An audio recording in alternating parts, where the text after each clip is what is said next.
ઢાબાના ટોઠાનો test કંઈક અલગ જ હોય છે. એનો એકદમ સરસ ટેસ્ટ આવતો હોય છે અને એકદમ મજા આવી જતી હોય છે ખાવામાં. અને આપણા એવા ઘરે નથી બનતા હોતા, કેમ કે આપણે એ રીતે બનાવતા જ નથી હોતા. આપણે ફટાફટ બધી વસ્તુ મિક્સ કરીને બનાવી લઈએ છીએ. એ લોકો જે રીતે ટ્રિક્સ અને ટિપ્સ અપનાવીને એ ટોઠા બનાવે છે, એટલા એના ટોઠા મસ્ત બને છે. આપણા એવી રીતે બનાવતા નથી આવતા, કેમ કે આપણને ખ્યાલ જ નથી હોતો કે કઈ રીતે આપણે એને ઢાબા સ્ટાઇલ બનાવી શકીએ.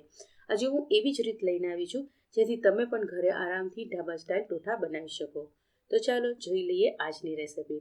તો તેના માટે 1 કપ જેટલી તુવેર મેં લીધી હતી અને તુવેર આખી રાત પલાળી દીધી હતી. મિનિમમ એને 10થી 12 કલાક પલાળી રાખવી, તો જ ટોઠા સરસ બને છે. તો એને પલાળી રાખવાની, સિમ્પલ પાણીમાં આપણે એને 12 કલાક પલાળી દેવાની છે. પછી આ પાણી નિતારી લેવાનું છે અને આપણે એને કુકરમાં ઉમેરી દેવાનું છે. તમે એને મોટા તપેલામાં પણ એકસાથે બાફી શકો છો. કુકરમાં આપણે પાણી નિતારીને એને ઉમેરી દેવાનું છે.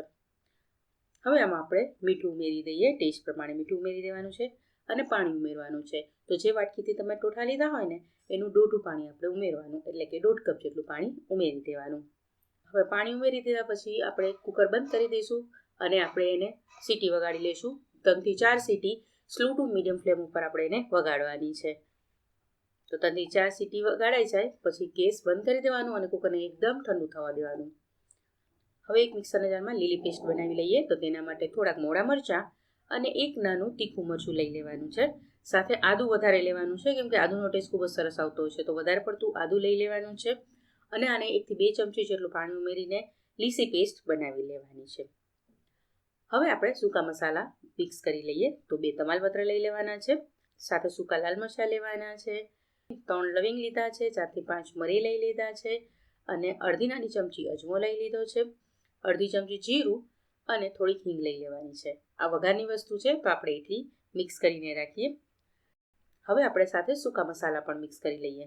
તો 1 મોટી ચમચી આખી ભરીને ધાણા જીરું લઈ લેવાનું છે, સાથે 1 નાની ચમચી આખી ભરીને લાલ મરચું કાશ્મીરી લેજો, જેથી કલર સરસ આવી જાય.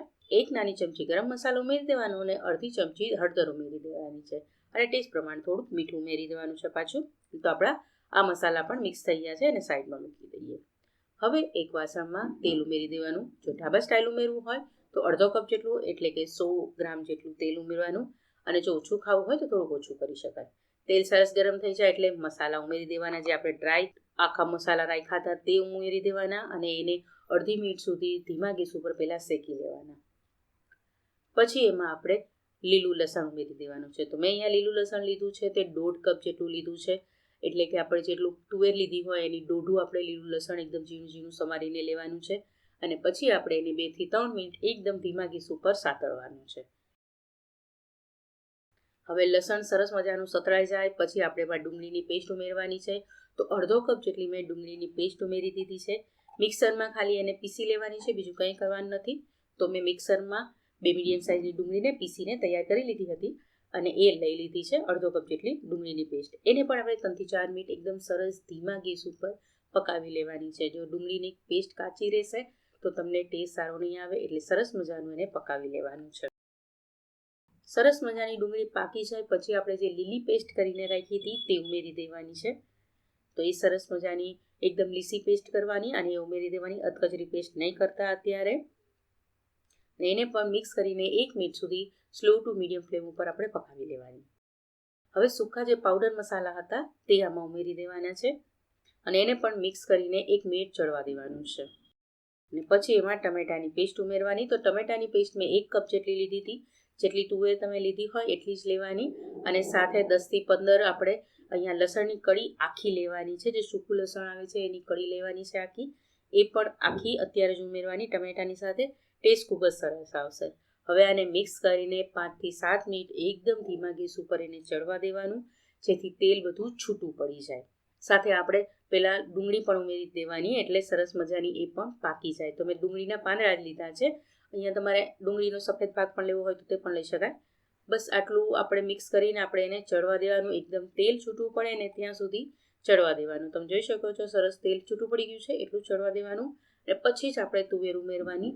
અને તુવેર જે પાણી બાફવાનું લીધું હોય તે સાથે જ ઉમેરવાની. એનાથી જ સરસ બ્રાઉન જેવો કલર આવે છે. તે પાણી ફેંકી ના દેતા, એ પાણી સાથે જ એને આમાં ઉમેરી દેજો. હવે મિક્સ કરી લીધા પછી આપણે એમાં ગોળ ઉમેરી દેવાનો છે. તો ગોળ તમારે ટેસ્ટ પ્રમાણે હોય, જરૂર હોય એટલો ઉમેરી દેવાનો છે. સાથે લીંબુનો રસ 1 મોટી ચમચી જેટલો ઉમેરી દેવાનો. અને પછી એમાં આપણે અચાર મસાલો, એટલે કે જે તૈયાર આપણે અચારનો ખાટો મસાલો આવે છે તે જ અચાર મસાલો મેં લીધો છે. અને અડધી ચમચી જેટલો પાઉંભાજી મસાલો લીધો છે. પાઉંભાજી મસાલો ખાસ ઉમેરજો, ટેસ્ટ સરસ આવશે. અને 1 નાની ચમચી જેટલો લાલ મરચું પાવડર ઉમેરી દીધું છે. જે કાશ્મીરી લાલ મરચું છે તે જ ઉમેર્યું છે, જેથી કલર સરસ આવે, તીખાશ ના આવે. અને હવે મિક્સ કરી લીધા પછી આપણે એમાં પાણી ઉમેરીશું. તો પાણી તમારે જેટલું ગ્રેવી કરવી હોય એ પ્રમાણે ઉમેરવાનું. મેં અહીંયા 250 ml એટલે કે 1 કપ જેટલું જ પાણી ઉમેર્યું છે. અને આને મિક્સ કરી દેવાનું છે.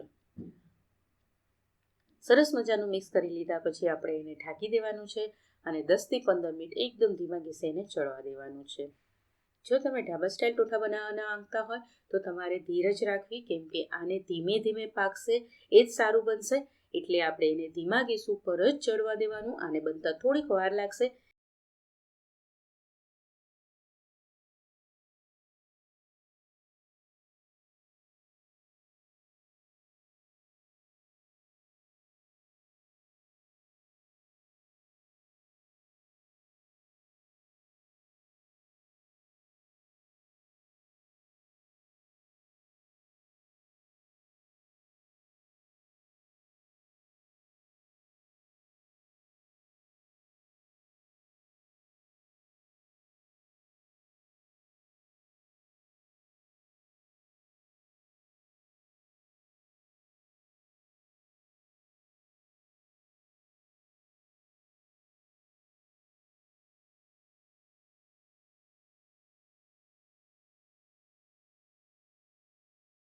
મેં એને સલાડ, લીલા મરચાં, ગોળ, બ્રેડ અને સેવ સાથે સર્વ કર્યું છે. તમે કેની સાથે સર્વ કરો છો તે પણ કમેન્ટ કરીને મને ચોક્કસથી કહે. તો તમે એન્જોય કરો આ ઢાબા સ્ટાઇલ તુવેર ટોઠા. આપણે મળીશું નેક્સ્ટ રેસિપી સાથે. ત્યાં સુધી આવજો, બાય બાય, થેન્ક યુ, જય શ્રી કૃષ્ણ.